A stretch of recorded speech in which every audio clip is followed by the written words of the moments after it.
My name is Elisia Flaherty, and I'm a piano accompanist with Grand Island Public Schools. And I'm going to talk to you today about how to prepare a song for auditions. Now, I'm not a vocalist by training, I am a piano player, but I have played for hundreds, literally hundreds of auditions. So these are some of the things that I have learned from observing auditions as well as doing my own. We have to ask the question, when do you need to prepare a song for an audition?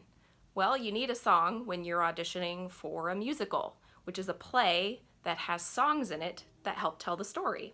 You may also have to prepare a song if you're auditioning for show choir or some other kind of performance group. But before we get into the nitty-gritty of preparing a song, we have to define some terms first. We'll start with my favorite, accompanist or piano accompanist. You can think of a piano accompanist as someone who comes along with you on the musical journey. They accompany you. They provide the musical background for you as you sing. You can also have accompaniment provided on a track like karaoke, any sort of musical track that you would play that you sing to. That's your accompaniment. A cappella, that means without musical accompaniment. There are some times when you sing a cappella, such as in an a cappella group, but generally for auditions, you don't want to sing a cappella. I'll talk about that more in the next video. A musical director. A musical director is the person in charge of leading the music, whether it be just the vocalists, the instrumentalists. They're the ones that put the music all together. Often musicals will have a director and a musical director. The director is more concerned with staging and blocking and the lines, and the musical director does the music. Sometimes you have a conductor who conducts the orchestra or leads the musicians during a musical. And often the musical accompaniment comes from the pit. Now, we don't have a pit in our little theater, but a pit is generally a recessed part of the auditorium down below the stage and a little bit up front. So that's why it's called a pit. It's like a giant pit in front of the stage. And that's where the musicians play while the musical is happening on stage. In cases like our theater where we don't have a pit, the orchestra or the band or whatever we call it for that show might be behind the stage, they might be off stage, or they may even be on the stage itself. When you audition for a musical, they will often ask you what your voice part is, or they will say circle your voice part, and it may have SATB. SATB stands for soprano, alto, tenor, bass, or baritone. Those all are different vocal ranges that people have. Sopranos are generally the highest ones. They sing up high, then altos, then tenors, then baritones and basses.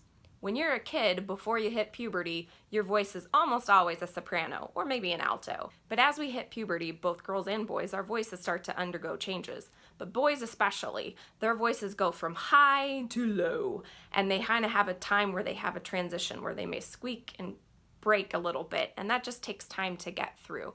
And after they get through the voice transition, that's generally when their voices move to tenor or baritone or even bass. There are some other designations like mezzo-soprano or contralto or things like that, but you don't have to worry about those right now. Just remember soprano, alto, tenor, bass. High, medium, high of the men's range, and the very low. And when you audition, you'll generally circle soprano or alto. There are different types of voicings that we use when we sing. We have what we call our chest voice and our head voice, which is just talking about where does the sound resonate or where does it kind of fill up when we sing. When we sing in our chest voice, ah, it's down here. When we sing up in our head voice, ah, it's going to be up here. And it's generally the higher we go, we move up from chest voice to head voice. Musical theater is well known for belting. Belting is just the name for when someone takes their chest voice singing up into the head voice range. It almost is a little shouty, kind of seems a little like they're shouting, but it's controlled and it sounds good, and it's purposeful to really carry the sound. One other type of voicing you may hear is falsetto, and that's generally when men, after their voice change, are singing in their highest head voice, and they can sing really quite high. Your break is where you change from chest voice to head voice, wherever that falls for you. then that's good to know. As you sing, where does your voice naturally flip? Ah, you kind of heard my flip there. That's my break. So why do we need to know all these things? Well, we'll talk about it more in the next video when you're choosing your song. These are just things to keep in mind because you want to find a song that fits your voice.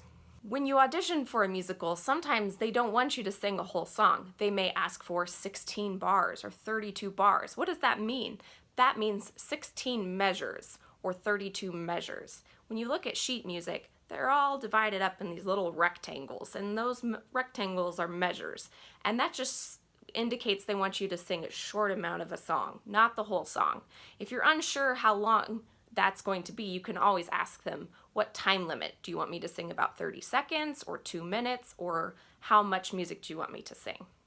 But if they mean 16 bar, it means 16 measures. Some fancy words you may hear music directors and choir teachers throw around are articulation, enunciation, and diction. All of those words mean something slightly different, but the sum total of what they mean is to pronounce your consonants and your vowels clearly, to use your tongue and your teeth and your mouth to really make the words clear. So if someone says you need better diction or enunciate those words better, you don't want to sound like you have mashed potatoes in your mouth. You want the words to be very clear. Just a few more terms to make sure we're all on the same page. Lyrics are words that are sung. A libretto is the book of the musical, which is not just the lyrics and the dialogue, what's spoken and what's sung, all in one book. When you audition for a musical, you may also indicate, are you interested in a lead role, or just the ensemble or the chorus, or both? Lead roles in the musical are the people who have a lot of solos, who may have a lot of lines. They're one of the main players on the stage. But the ensemble or the chorus is just as important. It's all the people providing all the singing in the background. They create the world of the show, and they have to sing the harmonies, and they really make the musical what it is. So an ensemble person is very important as well. Some people don't like to be a lead and would prefer to be in the ensemble, and that's something that you can indicate when you audition for a show too. That should include all of the terms that I will be using in the next 2 videos. So now let's get started.